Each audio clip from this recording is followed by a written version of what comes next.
Bentornati nel forum. Oggi vi parliamo di Pirate Borg, un gioco di ruolo di Luke Stratton, in arte Limitron, edito e distribuito dalla Free League, che ringraziamo per averci fornito la copia in PDF. Giù in descrizione vi lascio anche il link del canale YouTube dello stesso Limitron e anche al suo sito di Pirate Borg, dove potete trovare dei tutorial da lui stesso realizzati e anche tutti quei materiali utili per poter effettivamente iniziare a giocare. E ora parliamo del gioco dopo la sigla.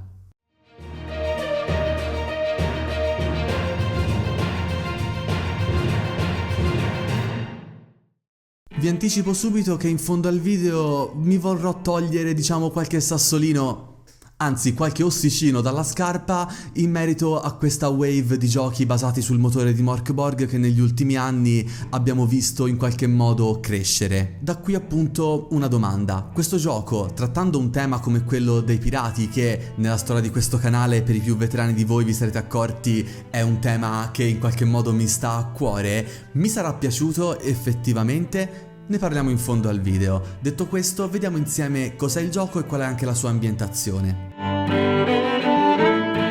Come da titolo, è la nuova incarnazione del regolamento di Mörk Borg, ma stavolta in chiave piratesca, e l'ambientazione è quella degli Oscuri Caraibi, i Dark Caribbean in inglese. Nel manuale ci viene spiegata un po' molto in breve quella che è stata la storia dei Dark Caribbean, ovvero prima erano considerati una sorta di paradiso in terra, la nuova frontiera per il vecchio mondo che voleva espandersi verso ovest.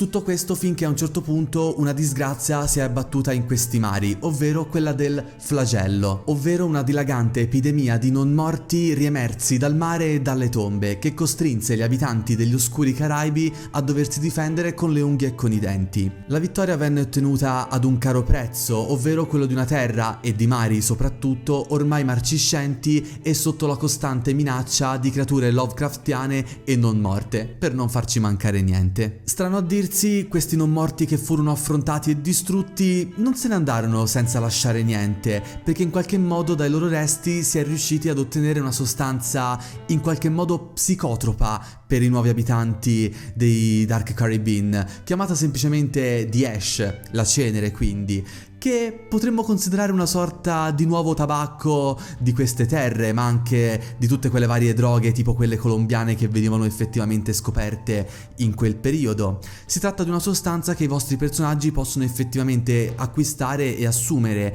che vi darà qualche particolare bonus, armatura in più, qualche bonus al tiro, ma avrà anche i suoi effetti collaterali pericolosi. Come nei suoi predecessori di Mörk Borg e Cyborg, anche qui troviamo una divisione in varie fazioni e location. In Mörk Borg erano diverse aree e regni, in Cyborg erano i quartieri della città. Qui invece bene o male ricalcano quelli che erano le effettive fazioni dei Caraibi settecenteschi. Troviamo infatti New Providence con capitale Nassau, sede dei Fratelli della Costa, quindi ritroviamo la Repubblica dei Pirati che abbiamo imparato a conoscere magari anche con Assassin's Creed Black Flag. Abbiamo la colonia inglese di Port Royal gestita dal pugno di ferro di Lord Hamilton, le Indie francesi sull'isola di Hispaniola, sede di spie, assassini e nobili decaduti in fuga dall'ancien regime che si danno ormai ai loro loschi affari. L'isola di Cuba invece è il vicereame della Nuova Spagna, con capitale L'Havana, una roccaforte impenetrabile di un impero ormai praticamente decadente come effettivamente era quello spagnolo in quel periodo. Lago Maracaibo è la sede dell'Inquisizione, che nessuno si aspettava, dove costringono i eretici ad eterne torture. Per non farci mancare un po' di errori Lovecraftiani, troviamo i cultisti dell'annegato, sicuramente Cthulhu o Dagon, io penso più il primo, dato che sono in attesa del risveglio del loro signore questi cultisti. Infine, le oscure foreste dello Yucatan, dove le leggende su mitiche città dell'oro attirano sventurati che non faranno più ritorno. Ritroviamo poi anche la lista degli eventi disastrosi che il Game Master deve tirare periodicamente durante la sessione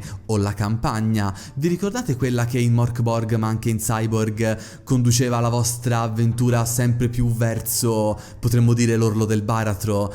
Mi ricordo durante una sessione, per esempio, un leader di una grande corporazione viene distrutto e la sua azienda entra in crisi. Cose di questo genere c'erano simili anche in Mörk Borg, tipo il sole ormai diventa un lontano ricordo. È strutturata in Pirate Borg come se fosse una specie di pergamena che possiamo scegliere di seguire o in ordine cronologico oppure casuale a nostra discrezione, quindi potendo raccontare in modo più ordinato anche questa storia di un disastro che si va via sempre di più a concretizzare, fino all'imminente e nichilista fine del mondo tipica dei Borg-like. Vediamo quindi insieme come si crea un personaggio. Trattandosi di un gioco di ruolo basato su Mork Borg, questa potrà essere fatta o con i tiri casuali, cosa caldeggiata, oppure scegliendo noi che cosa andare a prendere per creare il nostro personaggio. Ora vi mostro il sito di Pirate Borg, dove ci sono tutti i materiali, tra cui appunto le schede che vi potranno servire sia in chiave full color oppure printer friendly. C'è anche la scheda per generazione rapida dei personaggi, oltre al fatto che c'è anche il character creator automatico, chiamato ovviamente con un nome più consono di così non poteva essere Tavern. Vediamolo insieme. Così è come si presenta il sito, trovate tutti i link di Limitron e avete anche la possibilità di diventare suoi patroni se volete effettivamente sostenere il gioco e scaricare la licenza di terze parti per i vostri contenuti. Troviamo ovviamente tutti gli elementi come i trailer, per l'appunto, la descrizione del gioco e poterlo acquistare. A proposito, il gioco è già disponibile per le varie piattaforme virtuali più importanti, troviamo Roll20, Alchemy e Foundry VTT, quindi avete già tutto bello che disponibile. E come vi ho detto, qui troviamo tutti i PDF scaricabili. Vi mostro la scheda del personaggio. Ecco, qui potete notare che ovviamente sono gli elementi tipici di questo regolamento. Troviamo le varie caratteristiche del personaggio, i suoi punti ferita, le armi, l'equipaggiamento, ma potrete notare che c'è anche uno spazio dedicato alla nave per le sue statistiche. Lo vediamo più avanti quando vi spiego il regolamento del combattimento navale, e forse qui si vede un po' poco. C'è uno spazio per le canzoni marinaresche conosciute, anche queste ve le spiego tra un momento. Considerate che esiste anche la scheda in versione A5, come erano appunto per esempio quelle di Cyborg che potevate effettivamente acquistare. Qui in versione A4 è stato inserito direttamente tutto per comodità. Potete usare per l'appunto o il generatore casuale oppure la scheda di creazione velocizzata che vi faccio vedere. È tutto scaricabile gratuitamente. Non vi spaventate dalla quantità di materiale, ve la correggo perché la possiate vedere meglio. Vi spiega passo dopo passo con i tiri di dadi come potete effettivamente creare il vostro personaggio, partendo dall'equipaggiamento, i punteggi di abilità, se possiede un animale, qual è il suo background, le sue armi. Qui potete notare riassunti quelle che sono le classi effettive di Pirate Borg, che potrebbero essere opzionali perché altrimenti potete partire tutti come dei landlubber, delle zavorre di terra, mi verrebbe da dire. Troviamo il Brute, quindi il bruto, il Rapscallion, il bucaniere per l'appunto, lo stregone, lo zelota e lo swashbuckler, quindi quello che praticamente mena. Tuttavia avrete anche la possibilità di poter interpretare un'anima dannata, che è un tipo di personaggio particolarmente interessante, oppure le cosiddette Telltale, che sono sostanzialmente una sorta di uomini animaleschi, tipo uomini pesce di One Piece. Ora la sto un po' semplificando, però ricorda una cosa effettivamente del genere, in cui potete stabilire le loro caratteristiche speciali date dalla natura animale qui da una tabella apposita, tra cui anche il ratto dei moli. In questo modo io ho creato il mio personaggio, o meglio, ho ripreso quello che fu il mio primissimo personaggio di 3.5 perché era effettivamente un pirata, ma l'ho riconvertito alla meccanica di Pirate Borg. Non troviamo ovviamente armature di stampo medievale perché siamo in un contesto appunto più settecentesco. C'è l'armatura, quella dei conquistadores spagnoli, ma è tipo il livello massimo. C'è la possibilità di avere tipo alcuni elementi più di ferro attaccati al corpo che vi possono in qualche modo proteggere. Le armi sono quelle tipiche, abbiamo appunto spade, scimitarre, ma abbiamo anche cannoni, moschetti, fucili, insomma siamo in un contesto piratesco settecentesco. Molto carino anche il fatto che dobbiamo tirare casualmente il tipo di cappello indossato. Per quanto riguarda il regolamento, si tratta di un gioco basato su quello di Mörk Borg, pertanto per me è un po' inutile stare qua a ripetere tutti i suoi dettagli. Se volete io vi invito a recuperarvi la recensione di Mörk Borg e di Cyborg per l'appunto. La base è molto semplice, data una difficoltà tiriamo un D20, dobbiamo superare una difficoltà data dal master. Vediamo quindi insieme quelle che sono le novità introdotte invece da Pirate Borg. A parte alcune piccole differenze che sono semplicemente di nome, al posto di quelli che erano gli Omens, i presagi di Mörk Borg, abbiamo Devil's Luck in questo caso. Troviamo gli elementi, quelli vari di background da stabilire casualmente con i tiri di dado. Poteri e pergamene vengono invece sostituiti dalle antiche reliquie oppure dai rituali arcani che sono in qualche modo rivisitati per essere fissati all'interno di questa ambientazione. Vi ho nominato prima gli Sea Shanties, ecco, sono sostanzialmente le canzoni marineresche. Se avete giocato a Black Flag ma magari le avete sentite anche online, potrebbero essere Drunken Sailor, Liver Johnny, The Weatherman. Ora io ve ne ho citate alcune. Drunken Sailor e Liver Johnny sono effettivamente presenti perché le trovate elencate. Praticamente se la vostra ciurma le dovesse cantare previo un tiro d'azione che deve essere fatto, sbloccheranno degli effetti particolari. Ecco, è una cosa molto carina da portare in un gioco piratesco. Per quanto riguarda le cure dei personaggi, troviamo la sezione dell'alchimia. Con delle tabelle casuali possiamo stabilire il tipo di composto che stiamo andando a creare, quali sono i suoi effetti curativi, ma anche i suoi effetti collaterali a seconda di una difficoltà, di quanto è difficile realizzare il determinato composto alchemico. Quindi ritroviamo un po' questo elemento, se vogliamo, di chimico ma antecedente alla chimica come effettivamente noi la conosciamo, e con la chiave ovviamente dark fantasy o eldritch horror se preferite, in cui magari bevete una cosa e potrebbero spuntarvi dei tentacoli dal viso. Ma parliamo di quella che è effettivamente la vera novità introdotta da Pirate Borg, il combattimento navale. Poteva mancare in un gioco di ruolo sui pirati lo scontro fra navi e gli arrembaggi? Ovviamente no. Si basa su un combattimento su griglia esagonale praticamente. Molto in breve, le navi hanno le loro caratteristiche, i loro punti ferita, la loro velocità, un punteggio di agilità che ci serve praticamente per l'iniziativa, che stabiliamo tramite il lancio di un D6 più o meno eventuali bonus. Ci vengono indicati qual è la portata massima a livello di ciurma, ma anche il minimo di uomini che serve per poterla condurre, quali sono le armi presenti a bordo, come per esempio i cannoni o le armi più piccole tipo i cannoncini laterali. Di per sé è abbastanza semplice, tiriamo un D6 per stabilire l'iniziativa delle navi, andrà ritirato praticamente ad ogni turno, e la ciurma, i vostri personaggi avranno a disposizione un'azione della ciurma o più di una se siete magari più di uno. Il capitano che avrete nominato oppure potrebbe essere presente come NPC è quello che avrà praticamente l'onere e l'onore di dover direzionare la nave all'interno della griglia e stabilire di quanto si muove. Come elemento di ruolo il capitano potrebbe anche dire qual è l'azione della ciurma da intraprendere. L'azione della ciurma si tratta di azioni come appunto sparare dai cannoni o con le armi più piccole, gettare l'ancora o sollevarla, o magari arrembare la nave avversaria quando queste ormai sono abbastanza vicine. Troviamo l'elenco di cose che possono succedere in caso di colpi critici alla nave avversaria o in caso di fumble. C'è la lista di quello che può succedere mentre la nave affonda, con l'eventualità che possa esplodere anche la polveriera e tutti a bordo tirate le cuoia. D'altra parte stiamo parlando sempre di un titolo Borg-like. Troviamo descritte poi le unità speciali come il quartiermastro veterano, la ciurma ubriaca, tutte cose che tra l'altro ci viene detto che possiamo essere anche noi man mano che acquisiamo esperienza di gioco. Ci vengono elencate poi anche i costi di riparazione o per assumere i membri della ciurma, il personale che ci può tornare utile, e anche quanto la nave può stivare al massimo al suo interno. Come regole opzionali abbiamo anche quelle per il vento che ci potrebbe mandare fuori rotta, o del meteo avverso. Immaginatevi di ritrovarvi a un certo punto bloccati in un banco di nebbia.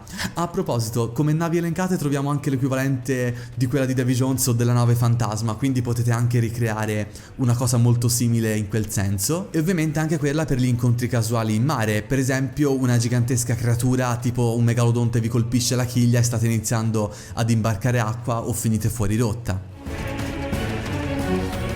Come liste di avversari sono più o meno quelli che vi potreste immaginare, gli zombie perché parliamo di non morti, ma anche scheletri umanoidi per l'appunto. Molto carina la scelta di mettere come creature affrontabili i cannoni non morti con le loro statistiche, che potreste anche avere voi dalla vostra parte, ed è una cosa molto carina. E poi ovviamente gli immancabili mostri marini, perché in questi casi dai non possono mai mancare, e sono quelli classici: Kraken, Leviatano, Sirene e via discorrendo.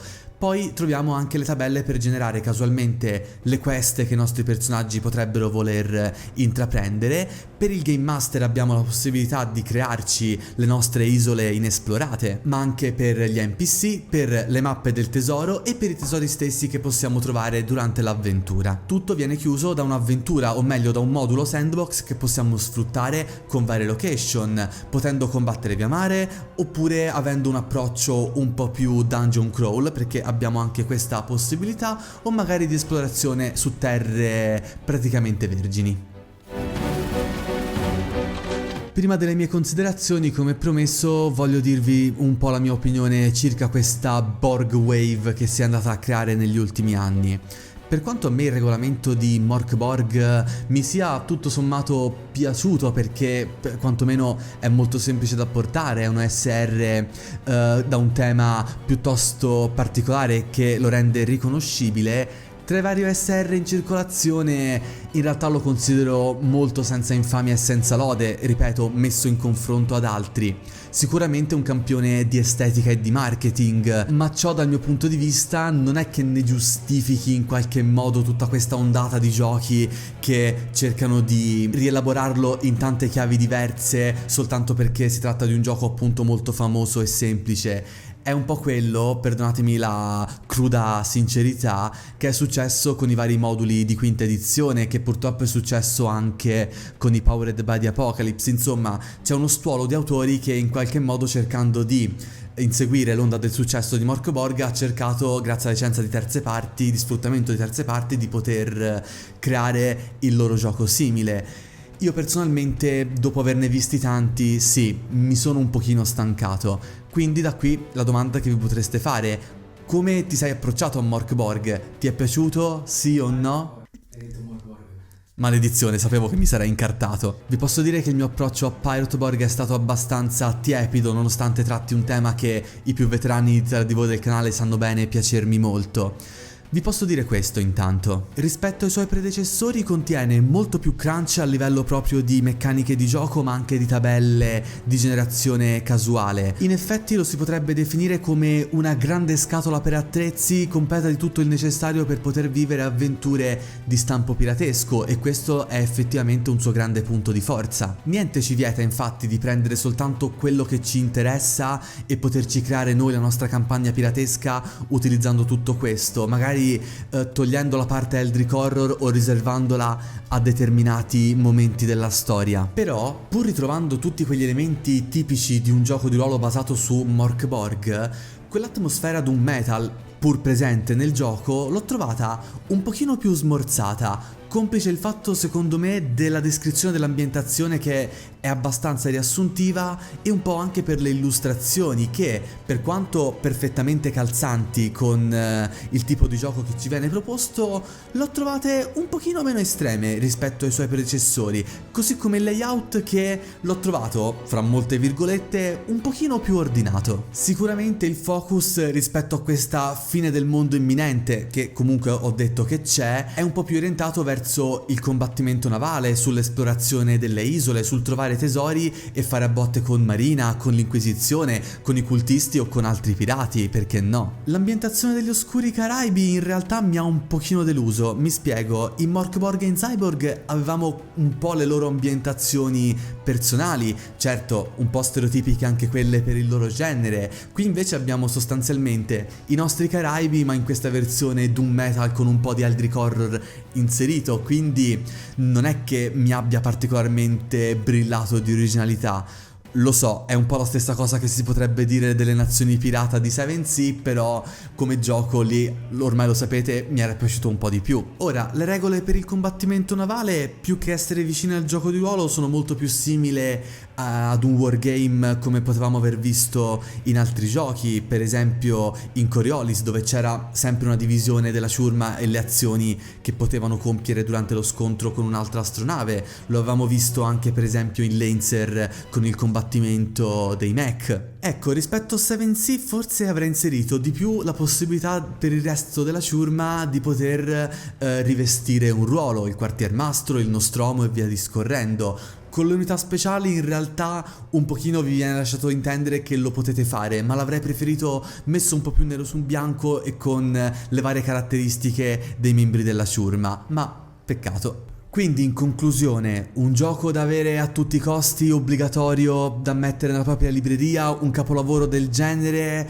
Secondo me no, in realtà è un titolo secondo me un po' più indicato per quelli che sono già appassionati dei Borg-like, per i quali può costituire sicuramente un bel pezzo da collezione. Idem se vi piace il genere piratesco un po' stereotipato come potrei essere io, oppure se siete degli amanti della OSR e volete un gioco per vivere delle avventure piratesche tipiche. Quindi, detto molto in breve, un gioco che per quello che vuole essere è molto valido, non obbligatorio, secondo me. Se ce l'avete è un valore aggiunto, se non ce l'avete va benissimo così.